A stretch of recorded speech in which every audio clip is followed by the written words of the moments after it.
I remember growing up having a number of different people who were important to me tease me, ridicule me, and belittle me. I can remember one specific incident when I had this girl that I really liked at the time. I think it was like in the fourth grade or so. And this particular girl came up to me one day just out the clear blue, and I was really liking her. And she came up and she's like, "You know what, Michael?" And I was like, "Yeah." So happy that she was just talking to me. She said, "Michael, I think you're really, really ugly."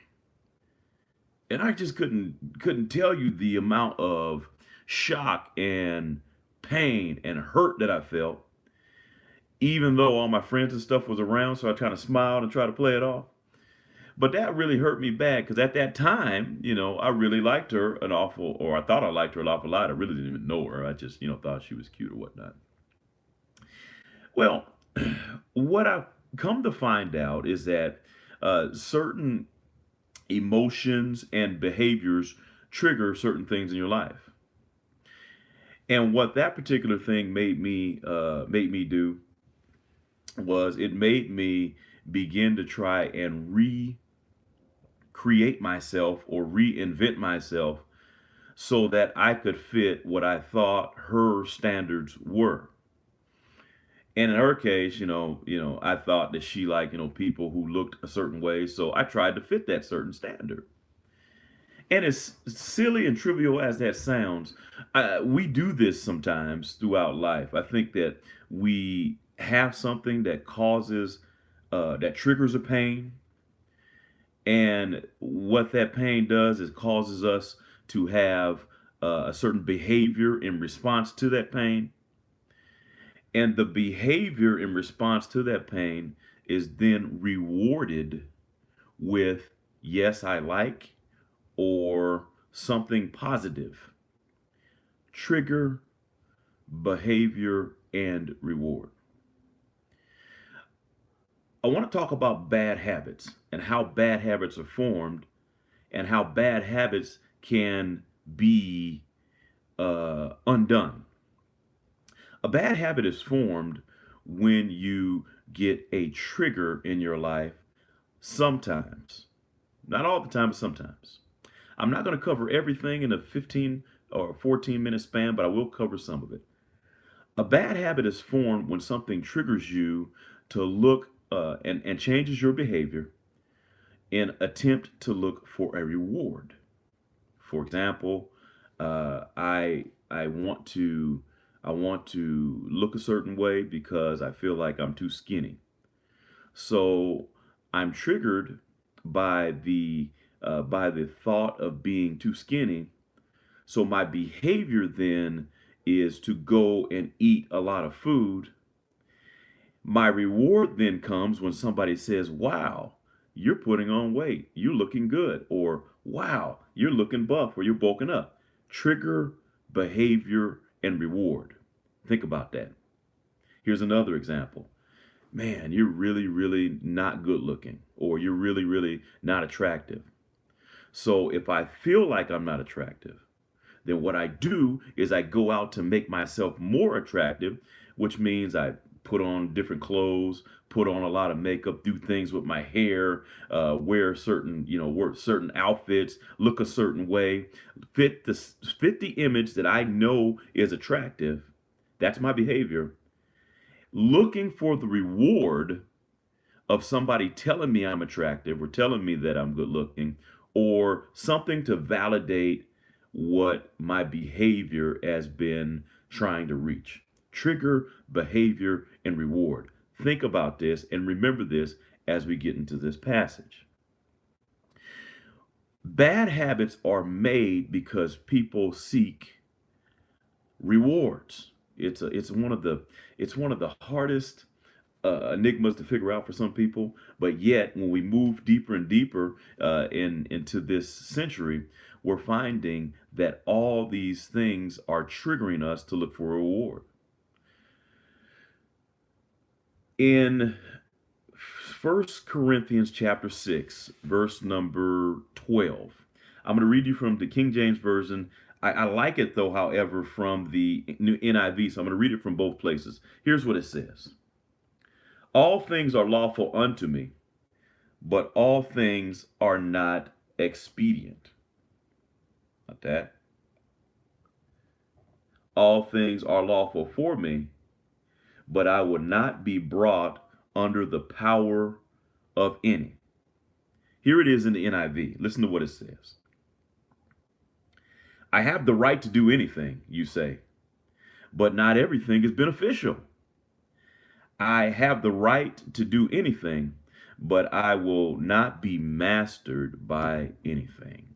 And I just like that word mastered in the use of this context because I get this idea of something lording over you, something mastering you, something beating you into submission. When you have a bad habit, something that you repeatedly do, something that I have repeatedly done, I get this horrible feeling of a plantation owner holding a whip, beating me over the back because they feel like they lord over me. I don't like to feel lorded over by anyone. I do not like to feel beat by anyone. Are you following what I'm saying? My name ain't Toby. And so when you're thinking about the bad habit, think about that in your mind. That just does it for me, but think about that in your mind. Am I really a subject or a slave to overeating? Am I really a slave to the affections or to the public praise from other people? Am I really a slave to the money or getting money? Am I really a slave to pornographic material? Am I really a slave to being a certain weight? All these things are habits that have been formed from triggers that resulted in behavior that gave us a reward at some point in time. And so when Paul makes a statement, yeah, everything is expedient, everything's good for me, but everything, or he says, I'm not going to be brought under the power of anything. So it's okay to eat food. It's okay to look nice, but don't get duped by this pattern of trigger behavior and rewards. Now, what is this? Let me just get just a little bit deeper into it. A trigger is something that causes your behavior it causes you to act a certain way. These triggers are often caused out of traumatic experiences or out of not traumatic, but the other way, out of validating experiences. So, in other words, because I didn't want to be unattractive to this girl in the fourth grade, it caused me, my behavior, to do things to make myself attractive. Or you can go the other route. Because you don't, or because you do want to be the center of attention, or you do want to be popular, your behavior then becomes doing things that popular people do. Got that? And if you get rewarded either way, whether doing it good or bad, what that does is sends a message to your mind that says repeat, repeat, repeat, and repeat. Part of the reason why pornographic material is so addictive to thousands or millions of people is because you're triggered by someone who's on the screen who looks like you want them to. They're looking back at you, looking like they accept you.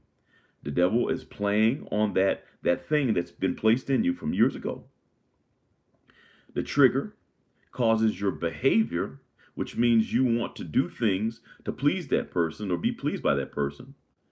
And the reward occurs when your behavior causes you a certain response from your body. And then that message is sent to your mind over and over again saying, repeat the process, repeat the process, repeat the process. I feel bad, trigger. So I go eat food, behavior. And I feel good after I overindulge in food. Your brain says, repeat the process, repeat the process, repeat the process. Well, how do you defeat that bad habit. Here it is.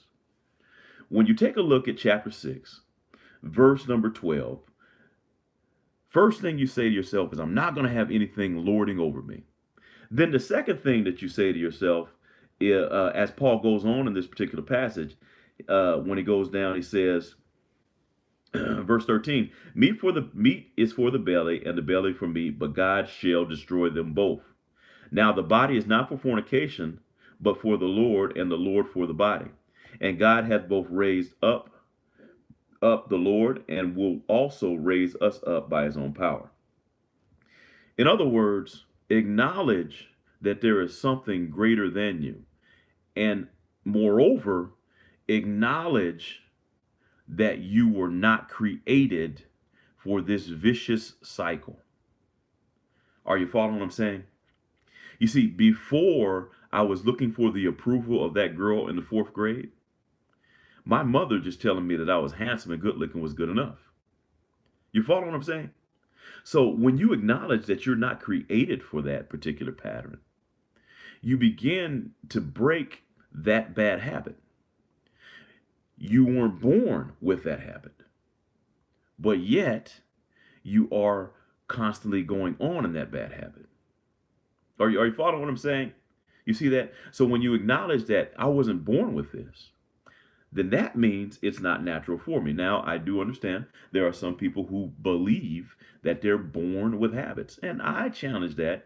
I don't think that a person is born with anything that they cannot, what should I say? Anything that they cannot uh, undo, or probably better words to say, I don't think somebody's born with an addiction or a bad habit. You may have inclinations, those are natural inclinations, but you're not born needing a cigarette. You're not born needing alcohol. You're not born overeating. You understand that? If you rewind this passage and go back, and I'm not going to read it, you can look at it yourself, but go back to verse number 9. He talks about all the things that won't get you into heaven. And it's not by accident that all of these things that he lists are things that are part of this vicious bad habit cycle.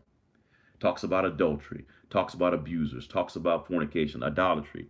All these things that trigger or have triggered your behavior, give you a short-term reward, and then tells you to repeat, repeat, repeat so you can get that reward. So in conclusion, when you're talking about beating bad habits, understand this. There is a trigger, a behavior, and a reward process that the devil uses. You're triggered by something that's happened that causes your trigger.